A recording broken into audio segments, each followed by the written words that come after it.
강의 눈먼 인도자라는 제목으로 이 시간 말씀을 전하도록 하겠습니다. 최근에 제가 신문을 보면서 한 만평을 보게 됐는데 좀 기분이 안 좋으면서도 그래도 좀 생각을 하게 만들었습니다. 어떤 만평인가 했냐면은 천국에 집사와 이렇게 장로가 들어가게 되었습니다. 집사와 장로가 죽어서 천국에 가다 보니까는 천사들이 어느 집사 어느 장로가 이렇게 천국에 왔습니다라고 이렇게 알립니다. 그러자 예수님께서는 그 집사와 장로를 보면서 잘 왔다라고 이렇게 칭찬을 하였습니다.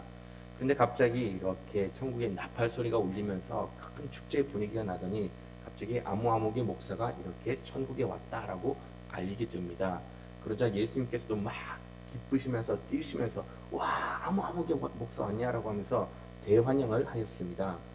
이런 광경을 보았던 그 집사와 장로는 이렇게 예수님께 말합니다.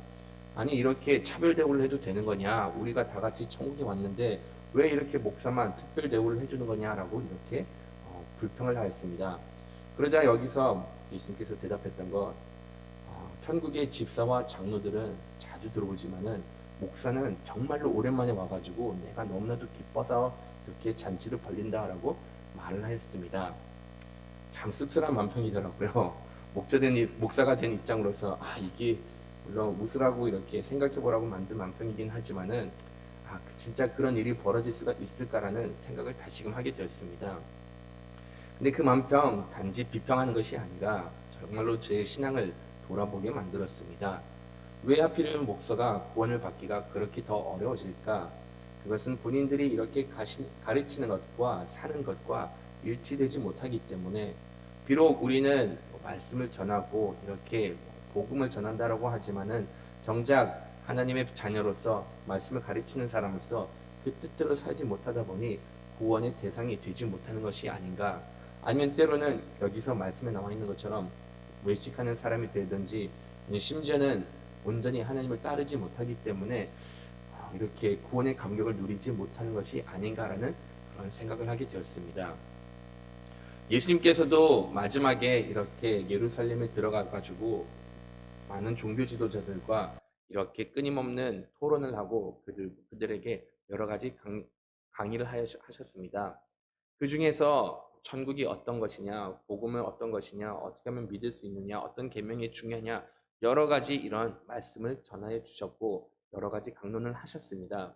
하지만 예수님께서 십자가에 못 박혀 죽으시기 전에 마지막으로 전하였던 강론은 다른 것이 아니라 이렇게 죄에 대한 강론을 하셨고 외식에 대한 강론을 하셨습니다.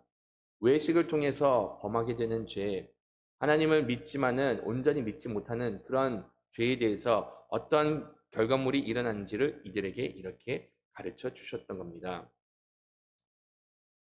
근본적으로 종교 지도자들은 하나님의 자녀들을 하나님 앞에 이끌어주는 역할이 주어지게 되었습니다. 그런데도 불구하고 이들은 본인들의 주어진 역할을 잘 감당하지 않고 오히려 하나님의 자녀들을 하나님으로부터 멀어지게 만들었고 하나님을 온전히 바라보지 못하는 그런 죄를 범하였던 것이었죠. 이런 사람들에 대하여 예수님께서는 화 있을진정 정말로 아주 강력하게 와, 너희들은 정말로 하나님의 징벌의 대상이 되는구나라고 아주 강력하게 말씀을 하셨습니다. 죄에는 특별히 더 심한 죄, 덜 심한 죄 없습니다. 하나님께서 보시기에는 모든 것들은 다 악한 죄이기 때문에 우리가 살인을 하던 거짓말을 하던 하나님의 입장으로서는 모든 것이 다 죄로 이렇게 간주를 하고 계십니다. 죄를 범하는 사람, 구원의 대상이 원래는 하나님과 관계가 끊어지고 그로 인해서 우리가 하나님께 나아갈 수가 없는데, 이 중에서 하나님께서 특별히 더 좋지 않게 보는 죄가 있다라고 혹시라도 이렇게 말을 한다라고 하면은 다른 것이 아니라 하나님의 자녀들이 하나님 앞에 나오는 것을 방지하게 할 때 오히려 잘못된 길로 인도하는 그런 사람들이 정말로 이렇게 화의 대상이고 하나님의 진노의 대상임을 거듭 말씀을 해주고 있습니다. 이와 관련된 유사한 가르침 앞에서도 볼 수가 있었는데, 어린 아이들이 예수님 앞에 나오려고 했을 때 제자들이 그것을 말리니까는 예수님께서 하시는 말씀, 내 앞에 나오는 사람들, 이 사람들을 못 나오게 막지 말라라고 이렇게 말씀하십니다. 내 앞에 오는 사람들을 막지도 말고 설령 이 사람들이 나에게 오는데 방해하면은 그렇게 잘못된 길로 인도라면은 연장도를 맺고 바다에 빠져지는 것이 훨씬 더 낫다라고 이렇게 말씀하실 정도로 하나님 앞에 나오는 사람들이 잘못된 길로 인도하는 것이 얼만큼 큰 죄인가를 이렇게 거듭 말씀을 해주셨습니다. 이 바리새인들, 원래는 이들이 하나님을 잘 믿고 말씀을 잘 알아가지고 이들이 이스라엘 백성들을 하나님 앞에 이끌어내야 되는데도 불구하고 그들은 그러한 역할을 하지 않고 오히려 사람들을 시험에 들게 만들고 오히려 이들이 하나님께 나가오지 못하고 다가오지 못하도록 이렇게 방해를 하였던 겁니다. 이런 죄를 어떻게 범하였는가? 위선된 행동으로서 이런 죄를 범하였고, 위선된 가운데 그로부터 많은 그 파생되는 일들로 인해서 하나님의 자녀들을 하나님 앞에 나올 수가 없게 만들었던 것이었죠. 예수님께서는 이들이 범하였던 죄가 무엇인가를 가장 먼저 13절에 이렇게 이야기를 해주고 있습니다. 화 있을진정 외식하는 서기관들과 바리새인들이여 너희들이 천국 문을 닫아버렸다라고 이렇게 이야기를 하고, 너희들도 들어가지 않고 들어가려고 하는 사람조차도 들어가지 못하도록 문을 닫아버렸다라고 예수님께서는 말씀을 하십니다. 이들이 어떻게 천국 문을 닫았을까요? 천국 문을 열 수 있는 방법은 유일하게 한 가지 방법밖에 없습니다. 바로 그리스도의 보혈로 인하여서 천국 문을 열 수를 있습니다. 우리가 천국에 들어갈 수 있는 유일한 방법, 그리스도를 믿었을 때, 은혜로서 구원을 받았을 때 우리는 천국에 들어갈 수가 있습니다. 그런데 이 바리새인들과 서기관들이 하였던 것은 믿음으로 은혜로 말미암아 구원을 받는 것을 전한 것이 아니라 그들이 가지고 있는 율법으로 인하여서 이들은 구원을 받는다라고 이렇게 주장을 하였고, 선행을 해야지 하나님의 자녀됨을 된다라고 이렇게 잘못된 가르침을 이들에게 전하였던 것이었죠. 물론 선행을 하라는 그거 잘못된 것은 아닙니다. 하나님을 믿는 사람으로서 당연하게 선행을 해야 되고 보다 더 거룩한 삶을 추구해야 되는 것이 마땅합니다. 그런데 여기서 조심해야 될 것은 믿음의 바탕하에서 선행이 같이 따라야 되는 것이지, 믿음이 제외된 선행은 그것은 단지 종교 생활밖에 되지 않는다는 것이죠. 우리가 만약 하나님을 믿지 않고 그냥 착한 일만 하겠다라고 이렇게 결심한다라고 하면은 굳이 기독교를 믿으실 필요 없습니다. 그렇게 보면은 불교도 있고 천주교도 있습니다. 그들은 오히려 우리보다 행위를 더욱더 강조를 하고 있기 때문에 차라리 그럴 거면은 천주교에 가서 천주교에서 종교 생활하는 것이 훨씬 더 낫다는 것이죠. 우리는 하나님 앞에 나와가지고 기독교인이다라고 이렇게 이야기를 할 때는 모든 것이 어디서부터 시작되는가 하면은 바로 하나님을 믿고 그리스도를 믿는 것에서부터 이렇게 시작이 됩니다. 그리스도를 믿음으로 인하여서 거듭난 하나님의 자녀가 되었고, 거듭난 하나님의 자녀로서는 하나님의 뜻 가운데 살다 보니 죄를 범하지 않고 선행을 하면서 거룩한 삶을 이렇게 추구하게 된다는 것이죠. 하나님을 믿지 않는 사람, 단지 죄를 범하지 않는 것, 선행을 하는 것에서 이렇게 끝납니다. 그런데 구원을 받은 사람들은 죄를 범하지 않는 것으로 만족하지 않고 그보다 더 한 차원 높은 거룩한 삶을 추구하는 것이 바로 하나님을 믿는 사람들이고, 이것이 진정 구원받은 사람들의 행위라는 것을 이렇게 가르쳐주고 있습니다. 하나님께서는 우리에게 구원을 선물로 주셨습니다. 어제 수요 설교에서도 이렇게 이야기했던 것처럼 우리의 능력과 우리의 노력이 아닌 하나님께서 구원을 그리스도로 인하여서 우리에게 선물로 주신 것이죠. 그리스도를 믿게 되면은 우리의 가운데 거하고 계시는 성령님께서 역사를 하고 계시기 때문에 성령님께서는 하나님의 말씀대로 살으라고 이렇게 우리를 인도하여 주시고, 더 나아가서는 거룩한 백성의 삶이 어떤 삶인가를 거듭 우리 삶에서 가르쳐 주시기 때문에 그런 성령님의 인도하심에 따라서 우리는 하나님의 백성 됐고 그 행실이 따르게 됨을 말씀해주고 있습니다. 우리가 구원받는 것 다른 데 있지 않습니다. 믿음으로 구원을 받고 그 믿음에서부터 모든 것이 시작이 되는 것이죠. 바리새인들과 서기관들은 이런 구원의 진리를 몰랐기 때문에 단지 율법을 행하라고 이렇게 가르쳐주고 율법주의 빠짐으로 인해서 이들은 천국 문을 닫고 거기에 들어가야 되는 사람조차도 들어가지 못하도록 이렇게 회방을 놓았던 겁니다. 이들의 악행은 15절에서도 계속 이렇게 이야기를 해주고 있는데, 이렇게 거짓으로 하나님을 믿는 서기관들과 바리새인들, 이들은 한 사람을 하나님 앞에 교인으로서 삼을 수 있도록 정말로 많은 노력을 하였다라고 이렇게 기록을 합니다. 그런데 정작 이들이 이렇게 유대교에 빠뜨리게 만들었는데도 불구하고 이들이 행했던 죄악은 오히려 이렇게 사람을 유대교로 빠뜨리게 만듦으로 인해서 이들이 2배로 더 악하게 되었다라고 이렇게 이야기를 해주고 있습니다. 이들이 범하였던 죄, 잘못된 것으로 인도하는 것뿐만이 아니라 말씀에 나와 있는 것처럼 2배로 악하게 만들었던 것이었죠. 이 2배로 악하게 만들었다고 하는 것은 그들이 이 바리새인들과 서기관들보다 더 악한 행동을 했다, 그렇게 말을 보기보다는 이들이 다시금 하나님 앞에 나오는 것을 그만큼 배로 힘들게 만들었다라고 이야기를 해주고 있습니다.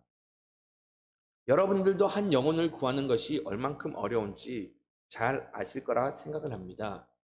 정말로 우리가 수십 년이라 몇 년을 이렇게 한 영혼을 위해서 기도하고 그 영혼이 하나님 앞에 나올 수 있도록 얼마나 많은 노력을 합니까? 성령님의 역사함을 통해서 겨우겨우 그 사람이 하나님을 믿게 되면 그것이 얼만큼 힘든가 여러분들도 너무나도 잘 알고 계실 겁니다. 그런데 전도한 것 그렇지 않아도 힘든데 어떤 사람들을 전도한 것이 더 힘들까라고 하면은 잘못된 교리에 빠졌던 사람을 하나님 앞으로 끌고 나오는 것, 이끌어내는 것, 이것은 2배나 더 힘들다는 것 여러분들도 아실 거라 생각을 합니다. 제가 예전에 이렇게 한 이단에 빠졌던 사람의 간증을 들었던 적이 있습니다. 이 사람은 원래 하나님을 잘 믿었던 사람이었어요. 교회에서도 열심히 모태신앙을 갖고 있었고 교회에서도 열심히 신앙생활을 하였던 그러한 사람이었습니다. 그런데 이 사람이 신앙생활하다가 잘못해서 신천지에 빠지게 되었습니다.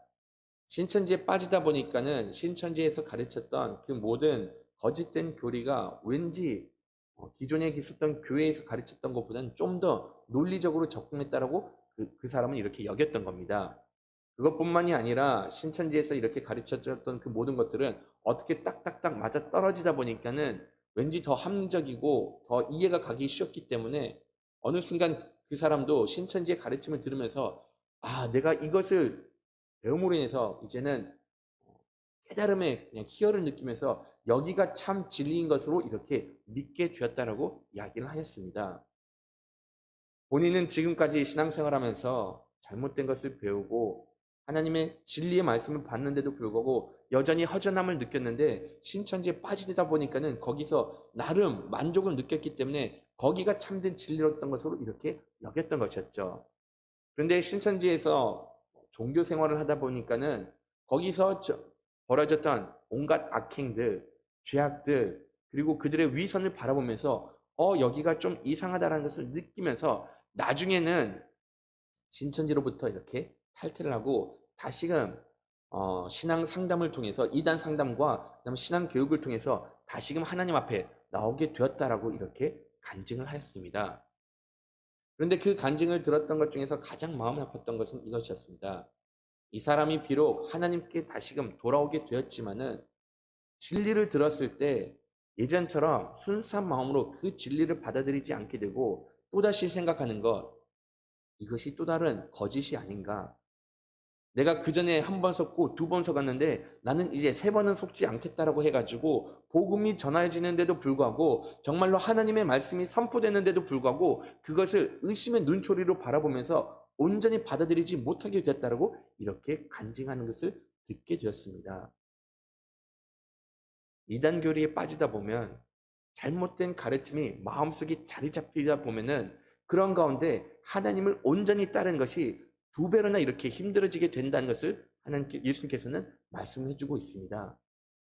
이 바리새인들과 서기관들 자신들의 잘못된 교리를 가르침으로 인해서 그렇지 않아도 구원받는 것이 그렇게 힘든데도 불구하고 오히려 사람들이 하나님 앞에 나온 것을 두 배로 방해하는 사람들이 이 사람들이다라고 예수님께서는 이렇게 말씀을 하셨던 것이었죠. 이들은 도대체 무엇을 가르쳤을까요? 어떤 교리를 가르쳤기 때문에 사람들을 하나님 앞에 나오지 못하게 만들었을까요? 이들의 가르침을 보면은 그것은 말씀이 아니었습니다. 이 바리새인들과 종교 지도자들이 가르쳤던 것은 자신들이 소중하게 여겼던 그런 개인적인 가치를 사람들에게 이렇게 전하였던 것이었죠. 말씀을 가르치는 사람, 복음을 전하는 사람, 전도하는 사람은 하나님의 말씀을 가르쳐야 됩니다.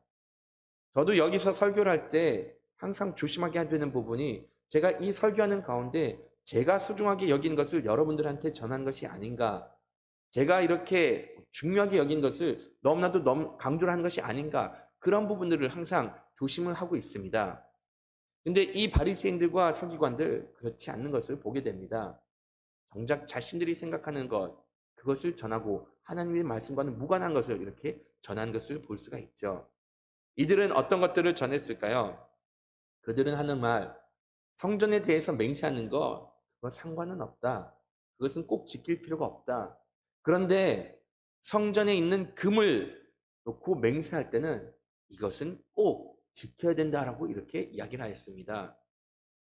제단을 놓고 맹세하는 것, 이거 맹세 안 지켜도 되지만은 제단 위에 있는 재물을 놓고 맹세를 했을 때 이것은 무조건 지켜야 된다라고 이렇게 이들은 가르쳤던 것이었죠. 이게 무슨 말이냐? 성전을 놓고 맹세하지 말라는 것? 그건 괜찮다. 그런데 성전 안에 있는 그 금 도구들, 아니면 성전 금고에 있었던 그 금을 얘기를 했을 때, 재물을 두고 얘기했을 때 너희들이 만약 여기에 대해서 맹세를 하면은 그것은 무조건 지켜야 된다라고 잘못된 것을 이렇게 가르쳤던 것이었죠. 예수님께서는 여기서 하시는 말씀, 과연 무엇이 더 크냐? 성전을, 그 금을 보유하고 있는 그 성전이 더 크냐, 아니면 그 안에 있는 금이 가치가 더 나가느냐라고 이렇게 말하고 있습니다. 달리 표현을 하면은 정말로 하나님을 섬기는 것이 더 중요하냐, 아니면 너희들이 섬기는 것이 더 중요하냐라고 이렇게 말씀을 하셨던 것이었죠. 이들이 이렇게 성전에 금을 놓고 맹세를 할 땐 그것을 꼭 지키라고 이야기했던 것은 이 바리새인들과 서기관들의 가치, 그들에 있어서 가장 소중했던 것은 하나님을 섬기는 것이 아니라 재물에 있었기 때문에 그 재물에 놓고 맹세를 했을 때 그것은 무조건 지키라라고 이렇게 말을 하였던 겁니다. 이들이 가장 소중하게 여겼던 것 하나님이 아니었습니다. 세상의 물질이었기 때문에 그런 가치관에 의해서 그들의 교리도 형성된 것이고 그들의 가르침도 이렇게 잘못됐다라고 이야기를 해주고 있다는 것이죠. 잘못된 것을 가르치는 것, 소중하게 여겨야 될 것을 소중하게 여기지 않게 만들고 소중하지 않는 것에 오히려 무게를 둔 것이 이들이 범했던 죄악 중에 하나였던 것이었죠. 근데 이런 실수는 우리도 자주 범하는 것을 보게 됩니다. 하나님을 믿으면은 여기서 참된 진리를 추구하게 돼야 돼. 참된 진리만을 추구해야 되는 것이고 그 이외의 것들, 비본질적인 것은 우리가 때로는 내려놓을 필요가 있는데 사람들은 그러지 못하고 내가 소중하게 여긴 것으로 사람들에게 강요를 하고 내가 소중한 것으로 인해서 오히려 사람들을 시험에 만들게 되는 죄를 때로는 우리조차도 범하게 됩니다. 하나님께서 가장 소중하게 여기는 것이 무엇일까요? 한 영혼이 하나님 앞에 나오는 것을 가장 소중하게 여기고 계십니다. 그런데도 불구하고 때로는 우리가 부수적인 것으로 이 사람은 왜 이렇게 신앙생활 하냐고 하면서 그 사람의 겉모습만을 보고 판단할 때가 있다는 것이죠. 예전에도 제가 이것을 한번 잠깐 예화로 언급한 적이 있었는데 제가 청년회 때에 교회를 출석을 했는데 그 교회 매우 보수적인 그런 교회였습니다. 그러다 보니까 그 청년이 청년부 예배 올 때 반바지와 슬리퍼 차림으로 이렇게 예배를 드리러 왔는데 그것을 보셨던 목사님께서는 거기서 어떻게 하나님 앞에 예배를 드리는데 이렇게 반바지와 슬리퍼를 신고 오느냐라고 해서 그냥 사람들 앞에서 이렇게 좀 안 좋게 말씀을 하시더라고요. 청년부에서 그렇게 말씀하셨는데 저는 그것을 보면서 너무나도 안타까웠던 것, 이 청년 하나님을 몰랐던 사람입니다. 믿음도 없었고 단지 친구들과 놀고 싶어가지고 이렇게 교회에 발을 들여놓게 되었는데 믿음도 없는 사람에게 그 사람이 어떠한 복장을 입고 왔는가를 이렇게 놓고 그냥 비난을 하셨던 것이었죠. 물론 우리가 예수님 앞에 나가서 예배를 드릴 때, 하나님 앞에 나가서 예배를 드릴 때는 정말로 단정한 복장으로서 이렇게 예배를 드리는 거 중요합니다. 하지만 여기서 먼저 생각해야 될 것, 이 사람이 하나님을 영접하고 하나님을 받아들였다라고 하면은, 믿음 생활을 해가지고 그리스도 안에서 온전하게 이렇게 성장을 한다라고 하면은, 이 모든 성장하는 과정 가운데서 내가 하나님 앞에 어떤 예절을 지켜야 되는 것인가를 서서히 배워나갈 수가 있습니다. 믿음이 생기면은 거기에 따른 예식과 절차를, 예절을 이렇게 배울 수가 있게 되는 것이죠. 하지만 예절만을 이렇게 강요를 하다 보면은 그것이 오히려 사람을 실족하게 만드는 것이고, 오히려 사람을 하나님으로부터 멀어지게 만드는 그러한 잘못임을 예수님께서는 가르쳐주고 있습니다. 우리는 소중하게 여길 것을, 소중하게 여겨야 될 것을 여겨야 되고, 비본질적인 것은, 이것은 과감하게 내려놓을 필요가 있습니다. 본질은 무엇일까요? 한 영혼을 구원하는 겁니다. 본질은 하나님의 말씀을 전하는 것입니다. 내가 소중하게 여기는 것을 사람들에게 전하는 것이 아니라 하나님께서 말씀하신 것을 나도 소중하게 여겨야 되는 것이고, 그 하나님께서 소중하게 여긴 것을 바로 전했을 때 비로소 한 사람이 주님 앞에 나올 수가 있게 됨을 가르쳐주고 있습니다. 이 바리새인들은 무엇을 소중하게 여기는 줄을 깨닫지 못했어요. 이들은 자신들이 사람들에게는 하나님의 말씀을 잘 지킨다라고 이렇게 보여줬고, 사람들 앞에서는 본인들이 거룩했다라는 그런 행세는 많이 하였습니다. 말씀을 보시면은 박하와 같은 그런 향신료에 대해서 11조까지 내었다라고 이렇게 이야기를 합니다. 그런데 정작 공의와 정의는 실현하는 데는 전혀 관심이 없었다라고 이렇게 이야기를 해주고 있습니다. 표면적으로는 이들이 정말로 하나님을 잘 섬긴다라고 이렇게 이야기를 하고 있었지만은 근본적인 하나님의 가르침에 대해서는 아무런 관심이 없었던 것을 이렇게 보여주었던 것이었죠. 종교 지도자들, 과부와 고아들에 대해서 자비를 베풀진 않았습니다. 그들은 물질에 욕심이 있었기 때문에 그런 선행을 하지 않고, 오히려 이들이 행하였던 것, 성전 세를 거두면서 온갖 갈취의 방법을 다 동원을 해가지고 가난한 사람들의 돈주머니에다 이렇게 손을 넣는 죄악을 범하였던 것이었죠. 그리고 막상 박하와 같은 그런 향신료에다가 내가 11조를 내니 하나님의 말씀을 잘 지킨다라는 이런 외식적인 모습을 보였습니다.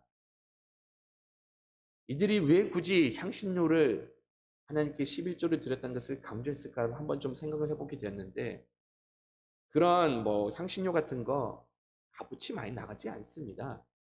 하지만 생색을 내기는 딱 적당하다는 것이죠. 하나님께서는 여기에 대해서 11조 내라는 것 그런 말씀 없었는데, 이들은 단지 자기의 율법을 만들어 가지고 이런 것조차도 내가 11조를 낸다라고 하면서 이렇게 하나님의 말씀을 잘 지킨다는 것을 부각시키기 위해서 이런 위선된 행동을 하였지, 실질적으로 이 사람들 11조와 관계없이 이렇게 신앙생활을 하였던 것이었죠. 예수님께서는 이 부분에 대해서 이렇게 말씀하십니다. 너희들은 하루살이도 이렇게 걸러내고 있지만은 정작 너희들은 낙타를 삼키고 있다라고 이렇게 이야기를 해주고 있습니다. 이것은 하나의 비유로 이렇게 표현을 하고 있었는 건데, 그때 당시 유대인들 먹을 수 있는 음식과 먹어서는 안 되는 음식들이 있었습니다. 그 중에서 곤충들, 먹어도 되는 것들이 있었고 먹어서는 안 되는 것들, 부정한 것들이 있었던 것이었죠. 달리 말해서는 하루사위와 같은 그런 곤충은 이렇게 부정한 것이었기 때문에 먹어서는 안 됩니다. 그런데 하루살이는 여러분들도 잘 아시다시피 이렇게 달달한 것에 잘 붙는데, 그들이 이렇게 그러니까 음료로 마셨던 포도주에 이 하루살이가 잘 들어가곤 합니다. 그러다 보니까 이 포도주에 빠졌던 이 하루살이를 건지기 위해서 이들은 그 포도주가 담겼던 그 주머니 앞에 이렇게 말을 이렇게 덮어버리고 그다음에 그 포도주를 붓습니다. 그럼 그 마에 이렇게 그 하루살이가 다 걸러지다 보니까는 이렇게 해서라도 하루살이 하나하나씩 다 걷어내고 그렇게 포도주를 마셨던 것이었죠. 포도주에 있는 하루살이 먹는 것, 이것은 하나님의 율법을 어기는 것이고 부정한 음식을 먹는다라고 이들은 여겼기 때문에 하루살이도 이렇게 다 걸려서 마셨는데 정작 이들이 했던 것 낙타를 삼켰다라고 이렇게 말씀을 하십니다. 낙타는 그들이 알고 있었던 동물 중에 하나였고 그들이 여겼던 가장 큰 동물 중에 하나였습니다. 근데 이 낙타 역시 마찬가지로 먹을 수 없었던 부정한 음식이었습니다. 예수님께서는 하신 말씀, 작은 부정도 허용을 하지 않는다라고 이렇게 표면적으로는 이야기를 하지만은 정작 너희들은 가장 큰 부정을 행하고 있다라고 이렇게 말씀을 하신 겁니다. 이들이 행한 것 겉으로는 거룩한 척하지만은 속으로는 부패되어 있고 사람들에게 중요하지 않은 것을 가르쳐 줌으로 인해서 오히려 천국으로 멀어지게 하는 죄를 범하였다라고 이렇게 말씀을 하신 겁니다. 이런 위선된 신앙생활, 죄를 범하는 이들에게는 화가 기다리고 있다라고 예수님께서는 거듭 말씀해주고 있습니다. 하나님께서 우리에게 원하시는 것은 다른 것이 아닙니다. 진실된 모습으로 하나님을 섬기기를 원하고 하나님께서 말씀하시는 대로 따라 행한 것을 우리들로부터 요구를 하고 계십니다. 때로는 우리가 아직까지 성숙하지 못해서 거룩하지 못해서 하나님의 말씀을 온전히 따르지 못할 때가 있습니다. 하지만 그럴 때 굳이 내가 거룩한 척할 필요가 없고 그럴 때마다 내가 하나님 앞에 무릎 꿇고 하나님 여전히 저는 죄인이고 여전히 하나님께서 말씀하신 그 말씀을 온전히 따르지 못한다고 고백하는 겸손함이 필요합니다. 하나님은 우리의 내면을 보시기 때문에 우리가 어떤 마음으로 지금 하나님을 따르고 있는가를 다 알고 계십니다. 하나님께서 가장 원하는 것, 겉과 속이 일치되는 신앙생활을 원하고 무엇보다도 이렇게 끊임없이 하나님의 말씀을 추구하는 삶을 살기를 원하고 계십니다. 이러한 신앙생활을 하는 여러분들이 되기를 간절히 바라겠습니다. 매일 성경 첫 번째 단락 읽고 마치도록 하겠습니다. 마태복음은 심령이 가난한 자에게 천국의 복을 약속하시지만 위선자에게는 심판의 화를 경고합니다. 주님은 위선을 싫어하십니다. 지도자의 위선이라면 그 더욱 심각할 것입니다. 남다른 지위에 경건의 모양까지 갖추었으니 가려내기도 쉽지 않습니다. 가장된 신앙은 불신앙보다 위험합니다. 주기도문으로 예배를 마치도록 하겠습니다. 하늘에 계신 우리 아버지여, 이름이 거룩히 여김을 받으시오며